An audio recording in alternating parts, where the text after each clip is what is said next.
I'm just going to read a quick text for you. It's a fantastic text. So I'm probably going to shorten it a little. It comes from Mark in St Helens. It said, "Morning, Jeff and Ali. I am a Palace fan. And listen to this. My wife is an Evertonian.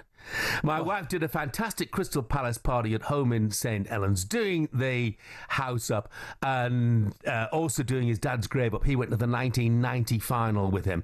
What a day, winning the FA Cup. Then on Sunday, we went to Goodison. We got there at 8 a.m. Wow. As we always like to be early. It was already buzzing. Never experienced an atmosphere like it outside the ground. We were unlucky not to get tickets in the ballot.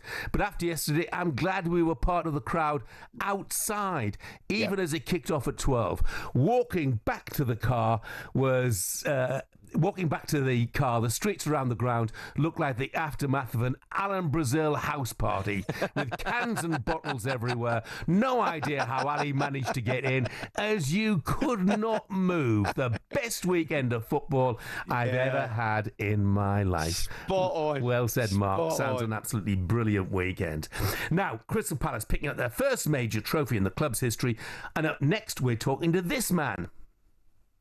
One more W, and we can paint the city red and blue. Just one game could make it feel like nothing was the same. One more W, and we can paint the city red and blue. Yeah, that was comedian, actor, rapper, Palace superfan Doc Brown with the song One More Game, released ahead of the final. And I'm delighted to say Doc joins us now. Morning, Doc. Morning, Doc. Hey, Ali. How we doing? Yeah. Brilliant, mate. We're Brilliant. good, but not as good as you, no doubt. No. I am basking in it. My wife said to me last night, "When are we taking the decorations down?" I said, after the parade. Yeah. After the parade. There's still a week of this. Brilliant. Brilliant. Brilliant. Doc, tell me, mate. I said to Jeff, I got down to London early in the morning, and I left for London Bridge and I jumped on the Underground. I wanted to travel, get a feeling with the fans. Now, you tell me if I'm wrong here. As you would expect, fans always have optimism get into any game, but a cup final in particular. But I detected a real belief from the Palace fans that I maybe hadn't sampled or hadn't felt before. Was that the case? 100%. So, like, I have a little tradition on the very few times we get to Wembley. I have a little open house cookout, have a big breakfast for 40 to 50 Palace fans. And I remember 22 when we had Chelsea in the semis. Yeah. I don't think a single one of us thought we were going to beat Chelsea that day. Yeah. And it was very much a day out. We thought, let's just make sure the day itself is a great time, because we know we're not going to beat Chelsea. This squad is better than the 2016 Cup finalists, the 2022 semi-finalists combined. Yeah. And we knew that. The fear was if City turn it on. Because if City turn it on, they can beat anybody in the world. We all know this.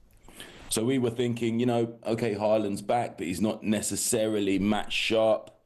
KDB, bless him, is at the latter end of his career. Maybe we're catching them at a good time. So it was, I would say it was like a cautious optimism. It was a quiet optimism. Yeah. I mean, it was interesting after the match. And look, Olivia Glasner obviously takes a lot of credit, but Eberechi Eze was asked about, how they got it right tactically. And Eze said, yeah, it was tactics. He said, but look, this was down to heart, grit, determination, and working for each other. And that was right, Doc, wasn't it? Because they were a team in every sense of the word. Yeah, I mean, I watched the entire match last night and the pre and post match analysis as well, because obviously when you're at the game, you do the commentary in your head, the punditry is all in your head. So it was interesting to see everything analysed on television. And when I was watching it, I was really reminded of the moment when in the first sort of 15 minutes we tried the same goal kick, short, wait for the space, and then try and get it out to Danny Munoz, and it just wasn't working. And of course, the first time it worked, we scored.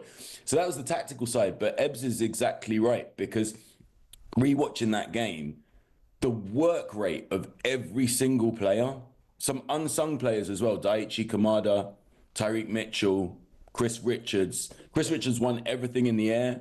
Yeah. Daichi Kamada won everything on the ground in the center.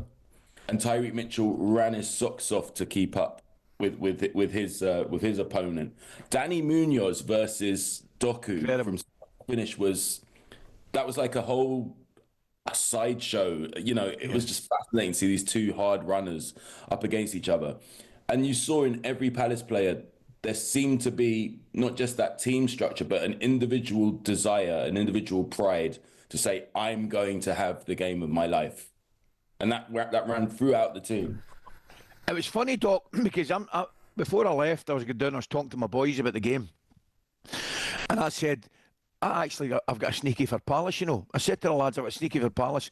And my boy said to me, he said, but Dad, he said, you were at the last game, and City won 5-2. I said, I know that, wee man. I said, but Palace were 2-0 up, could have gone 3-0 up. We're posing City all sorts of problems. There's just like you said, there's something different about this Palace team. Yeah, absolutely. I mean, the 5-2 we felt was only relevant in terms of goals, because if you look at the majority of recent games we've had against City past few years, it's always a bit of a ding-dong, both teams getting goals. So that was our only concern, that, we knew we'd score, but we were obviously concerned that they might do tit for tat and score as well. My thinking was that we might sneak a 3-2. What I should have done was think about Wigan. I should have known we'd do a Wigan. Yeah. That's what we did. With slightly more style. It was a brilliant occasion, and I think, barring Manchester City and Brighton fans, everybody in football absolutely loved it. Doc, thank you very much indeed. Well done, Doc. Thanks. Yeah, I'm going to put up some more decorations. Cheers, boys. Good lad. Doc Brown there. And if you're watching on YouTube, by the way, Doc Brown and his dog, or on your smart TV, Dog and Doc on talkSPORT Breakfast. Got some news coming in at the moment. Fabrizio Romano is saying on X at the moment, understand Liverpool have contacted Bournemouth for Milos Kerkez deal, with talks now advanced. Liverpool have completed agreement on personal terms with Kerkez, who is keen on the move. Negotiations underway between the clubs on a transfer fee. That's Fabrizio Romano. Yeah. Oh, he's had a wonderful season. talkSPORT Breakfast, waking you up Monday to Friday morning from 6 a.m. on AM, on DAB, via the talkSPORT app and on your smart speaker. talkSPORT.